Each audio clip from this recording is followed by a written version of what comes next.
ឥឡូវបងប្អូនអរគ្នាគាត់មកដល់ស៊ីតយោចម្រៀងហើយឥឡូវនេះហើយចាំមើលតើសំឡេងគាត់យ៉ាងម៉េចហើយសង្ឃឹមថាបទគាត់បោះលើ Facebook បងប្អូននឹងអាចស្ដាប់ទៅដូចថាមិន 100% ទេគ្រាន់តែថាបំពេញបំណងក្មួយបាទដែលចង់ច្រៀងនៅក្នុងស៊ីតយោដែលចង់ខ្លាចជាអ្នកចម្រៀង Collagen MAE ជាផលិតផលសុវត្ថិភាពសម្រាប់សុខភាពបងប្អូនប្រើប្រាស់ជាផលិតផលផលិតចេញពីរោងចក្រប្រទេសកូរ៉េ 100% Collagen នេះផ្សំឡើងដោយធាតុផ្សំពិសេស4យ៉ាង1 Collagen 2 Gluta 3 Vitamin C 4ពេញប៉ោះសនិងធាតុផ្សំល្អៗជាច្រើនមុខទៀតមួយប្រអប់ត្រឹមតែ 50,000 រៀលតែប៉ុណ្ណោះប្រើបានរយៈពេលកន្លះខែជាផលិតផលស្តង់ដារមាន GMP ច្បាស់លាស់និងមានការទទួលស្គាល់ដោយក្រុមហ៊ុនធានារ៉ាប់រង Samsung មកអង្គុយប្រទៀតតិចទៀតមកអញ្ចឹងប្រទៀតតិចទៀតមក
ប្របាត់ភរិយា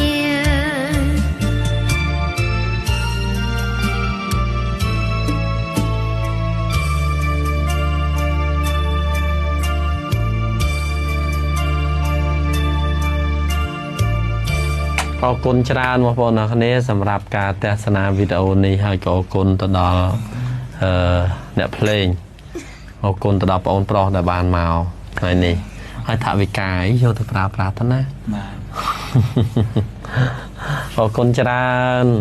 ប៊ីចេង MAE ជាប៊ីចេងសុខភាពសុខភាពសម្រាប់ពុកម៉ែបងប្អូនប្រើប្រាស់មានការទទួលស្គាល់ដោយក្រសួងខ្មែរនិងក្រសួងកូរ៉េរួចរាល់ព្រមទាំងមានការធានារ៉ាប់រងដោយក្រុមហ៊ុន Samsung ចំណុះ2ខាំកន្លះតម្លៃត្រឹមតែ 10,000 រៀលរីឯចំណុះកន្លះគីឡូតម្លៃត្រឹមតែ